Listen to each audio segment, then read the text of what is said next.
یہ آپ لوگوں کی پارٹی کی حکومت بھی ہے وہاں پر، آپ لوگ بلوچستان کی جو ایشوز ہیں، جو محرومیاں ہیں، اس کے لیے کیا اسٹیپس لے رہے ہیں؟ کیونکہ الٹیمیٹلی ٹیررسٹ جو ہیں وہ انہی لوگوں کو موٹیویٹ کرتے ہیں یا ان کو اپنے ساتھ برین واشنگ کرتے ہیں کہ جن کو غریب علاقوں سے یا کمزور علاقوں سے لوگوں کو اٹھاتے ہیں اور اس کے لیے تیار کرتے ہیں. سو جو ڈپرائیوڈ لوگ ہیں ان کے لیے کیا ایفرٹس کی جا رہی ہے تاکہ سائڈ بائی سائڈ ایک طرف تو آپریشن چل رہا ہو لیکن دوسری طرف اکنامکلی ان کی زندگی کو بہتر کیا جا رہا ہو تاکہ فردر لوگ اس کا حصہ نہ بنے؟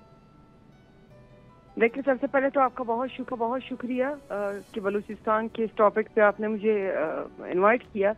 دیکھیں، اس بات میں کوئی شک نہیں ہے کہ بلوچستان میں جو ٹیررزم ہو رہی ہے، بھارتی اسپانسر ٹیررزم، اس میں باقاعدہ آپ کے سافٹ ٹارگیٹ ڈھونڈے جاتے. ایک تو یہ کہ نشانہ بنانے کے لیے، چاہے وہ آپ کی لیبررز ہوں، کول مائنرز ہوں، ٹیلرز ہوں، آپ کے پیسنجرز ہوں، اس طرح ان کو شہید کیا جاتا ہے. خوف کا ایک ماحول پیدا کیا جائے، سافٹ آپ کے ٹارگیٹس ہوتے. یہ جو آپ بلوچستان میں جو خضدار میں واقعہ ہوا، جس میں مطلب انتہا درجے کی جو گری ہوئی، جو انہوں نے دہشت گردی کی ادھر خضدار میں، معصوم بچوں کو نشانہ بنائے، اسکول وین پہ حملہ ہوا. تو میں اس پہ یہ کہنا چاہتی ہوں کہ بلوچستان کے نوجوانوں کو یہ جو حقوق کے نام پہ یہ جو ورگلاتے آ رہے ہیں، تو آپ یہ سوال چھوڑتے ہیں بلوچستان کے نوجوانوں کے لیے اور پوری دنیا کے لیے، کون سے حقوق جو اپنے بچوں سے حاصل کر رہے ہیں، وہ کون سے حقوق جو آپ نائیوں سے، دوبیوں سے حاصل کر رہے ہیں. تو یہ صاف ظاہر ہے کہ یہ جو انڈیا کے ایجنڈے پر، دشمن کے ایجنڈے پر امن امان کو خراب کر کے، خوف کا ایک ماحول پیدا کر کے بلوچستان کو ترقی سے روکنا چاہتے ہیں، پاکستان کو ڈی اسٹیبلائز کرنا چاہتے ہیں. آپ نے پوچھا کہ حکومت نے وہ کون سے انیشیٹیوز لیے کہ ہم انگیج کریں اپنے اس ڈپلائڈ نوجوان کو. تو میں آپ کو بتاؤں کہ یہ جو جتنے بھی ٹیررزم میں یہ زیادہ تر سے لوگ استعمال ہوئے، وہ تو کسی ڈپلائڈ فیملی سے تعلق نہیں رکھتے تھے. پڑھے لکھے ویل آپ کی سرکاری ملازمتوں پہ ہیں، تنخواہیں لے رہے ہیں، اچھے خاصے یا تو ٹھیکیدار ہیں، ڈاکٹر ہیں، اس طرح مطلب یہ استعمال ہوئے. تو اس سے تو ثابت یہ ہوتا ہے کہ کوئی ڈپرائیویشن کی اگر یہ بنیاد پر لوگ جا کے اس طرح کو استعمال ہو رہے ہیں، تو پھر یہ تو آپ کا جو شاعری، جو ایک خاتون تھی خودکش بمبار بنی، اس کی فیملی میں تمام تر لوگ سرکار کے ملازمین ہیں، اچھے خاصے تنخواہیں لے رہے ہیں. اس کے علاوہ جو ایک ایڈوکیٹ فیملی سے تعلق رکھتی تھی ایک لڑکی، یہ لا سے جن کا تعلق تھا، ان کو یہ خود کوئی بمبار بنایا گیا، تو ان کا بھی ویل آف فیملی ہے.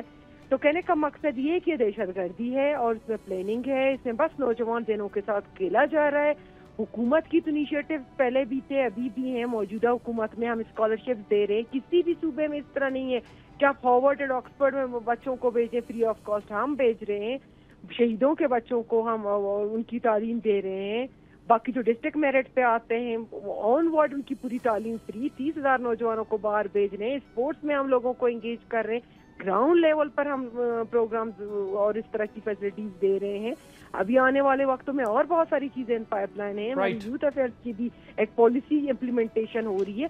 تو کہنے کا مقصد یہ ہے کہ ہماری پیرلل چیزیں ہو رہی ہیں، ساتھ ساتھ ہم نوجوانوں کو انگیج رکھ رہے ہیں. لیکن یہ جو ایک دہشت گردی ہے فلی اسپانسرڈ اینڈ فلی فنڈیڈ، جس میں وہ دنیا جہان کے فنڈ انویسٹ کر رہے ہیں، جدید اسلحہ دے رہے ہیں، باقاعدہ ان کے چینلز ہیں، تو ان کی کمر توڑنی ہوگی، ان چینلز کی، ان سہولت کاروں کی جو ان کی سہولت کاری کرتے ہیں.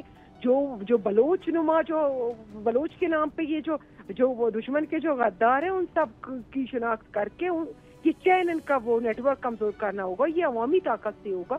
لیکن اب بلوچستان کی جب بچوں پر حملہ ہوا ہے، معصوم بچے شہید ہوئے، ان کا خون بہا ہے، تو بلوچستان میں ایک جو جذبہ بیدار ہوا ہے، جو ہم دیکھ رہے ہیں، انشاءاللہ یہ جذبہ دہشت گردی کا خاتمہ کرے گا. سبسکرائب کریں اور بیل دبائیں تاکہ کوئی خبر رہ نہ جائے.